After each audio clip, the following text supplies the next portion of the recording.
All right, let's get to work. Miami Dolphins 7-7, 2-4 on the road at the New Orleans Saints. 7-7, 2-4 at home. We're at the Caesars Superdome in New Orleans, Louisiana. Let's see what we're dealing with from a market perspective. Again, this game is 6 days away, and Jesus, this total's dropping. This is the lowest total of the year now. Opened at 40.5 and is now sitting at 38.5. These Saints open up at -3, -115. That is so low. My goodness, lowest total of the year here. 1,033 tickets in, 38% of the tickets, 71% of the cash on the fish.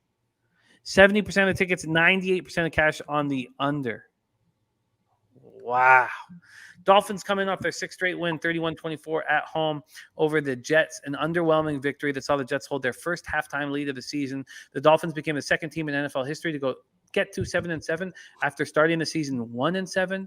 I don't have the team in front of me, but it was in the early 70s when there was a 14-game schedule. So that team that made it to 7-7 did not make the playoffs. Terry Walker is on the fish. Rants also in the chat, also backing these Miami Dolphins. Tagovailoa was 16-27 for 196 yards, 2 touchdowns, 2 interceptions. Devontae Parker caught 4 passes for 68 yards. Duke Johnson came in off the practice squad and had 22 carries for 107 yards and 2 touchdowns. We saw the same thing from Craig Reynolds in Detroit, and I just harken back to the Dennis Garcia idea that don't bother talking about running backs because they're very easily replaceable. And I hate saying that, because it's such a dangerous position that takes so many hits, and I want them to be rewarded for that. Earl Williams is on the other side. He's on the Saints. Jerome Baker had 7 tackles and 2 sacks. This defense of the Fish swarmed Zach Wilson, 6 sacks, 8 quarterback hits. Cornerback Justin Coleman, safety Javon Holland are on the COVID list. Running back Philip Lindsay is activated from that COVID list. Will Fuller, by the way, suffered a setback with his finger, and he will not be returning this season. They haven't made it official. They're calling it unlikely just in case the Dolphins make a big run in the playoffs. But with Tua under center, we know that is unlikely. Saints coming off their 2nd straight win, a 2nd straight very impressive defensive performance, and a shocking 9-0 shutout of the defending Super Bowl champion Buccaneers, despite playing without Sean Payton on the sideline. They beat the Bucs for the 7th straight time in the regular season, 4 straight times since Brady left New England for Tampa. That number 1 passing and scoring offense didn't score a point. That ended Brady's streak of 255 consecutive starts, including playoff games, without being shut out. Taysom Hill was 13-27 for 154 yards, no touchdowns, no picks. Ran 11 times for 33 yards. That might sound bad, but Alvin Kamara and Mark Ingram were combined to run 28. They ran for 28 yards on 20 carries. That's how bad they looked. Marquez Callaway caught 6 passes for 112 yards. Saints made Brady look very uncomfortable all night long. They sacked him 4 times. They hit him 6 times. Cameron Jordan had 2 of New Orleans' 4 sacks. That's over 100 for his career. He also forced a key fumble. It was the first time in Tom Brady's rich history that he lost to an opponent that didn't score a touchdown. C.J. Gardner-Johnson had 7 tackles and a pick. They again played without Teron Armstead and Ryan Ramczyk, both out with knee injuries. I know Ramczyk tried to come back 2 weeks ago and wasn't able to, and he didn't try and come back this week. For the Saints, I'd just like to take a quick look at this most updated injury report because there was some news that was coming in, and I just wanted to make sure we had the most recent information, and nothing. So it's just Ramczyk, Armstead, and Caden Ellis out and questionable. Here we go. Bebsie, the Monday nighter, the lowest total of the year at 38.5. Is it warranted? And how are you betting it? To be honest with you, I think this could still go under, and that would be my lean. Not going to make that official because it is so crazy low, but who puts up points here? Getting Waddle back will help. Getting Kamara back will help. But who puts up points against either one of these? Both these defenses are fantastic. And my lean is New Orleans because they're playing at home. Getting Peyton back will help, I think, more than anything. But again, like just the defensive prowess of both of these teams and the lack of offensive firepower suggests that As low as this is, I would still lean the under. I can't, and maybe there's a little bit of bias. I cannot agree with you and Dennis. Running backs do matter. Look at what's happened in Tennessee since Henry went down. There are certain systems that protect or maybe glorify mediocre running backs and make them look better than they are. But look at Miami. I mean, they can't get a running game going because they have a bunch of average to below average running backs there. Same thing in Buffalo.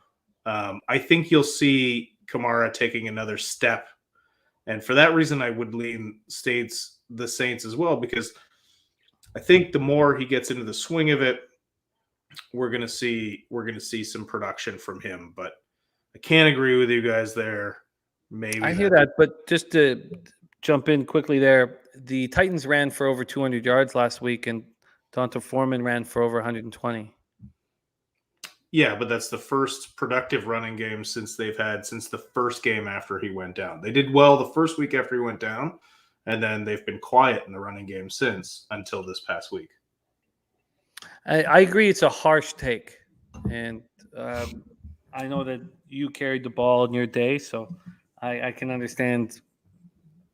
I can understand not liking it, and then if you have an elite running back, it's very helpful to your squad, and we've seen that with the Titans over the last little while. I've heard your take on the Saints. What would the sharps look on the Dolphins be? Because they're clearly on the Dolphins right now.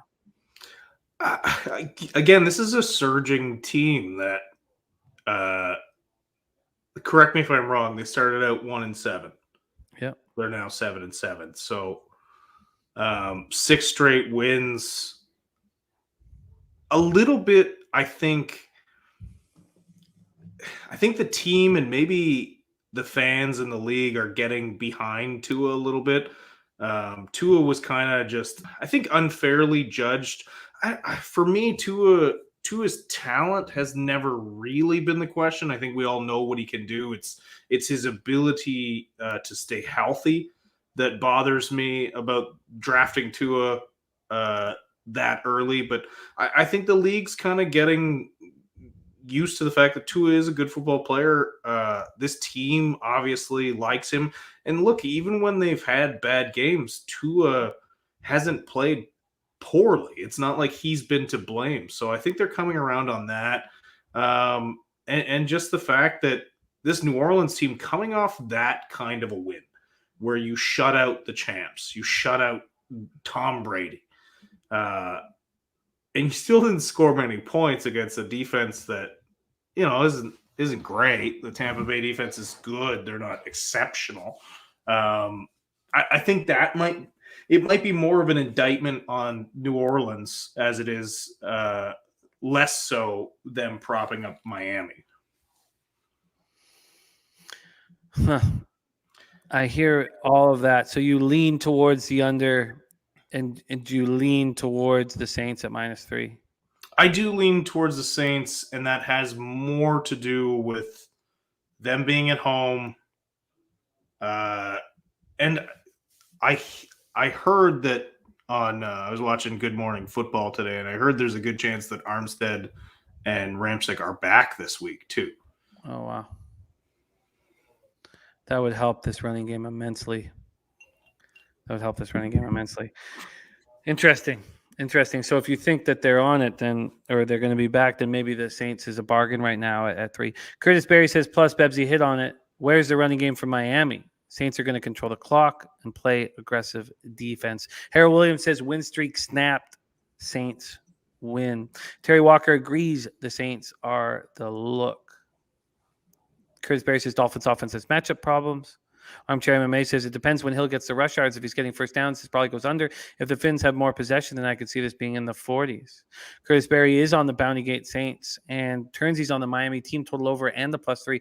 I took a look at what the team total would be if I bet it right now.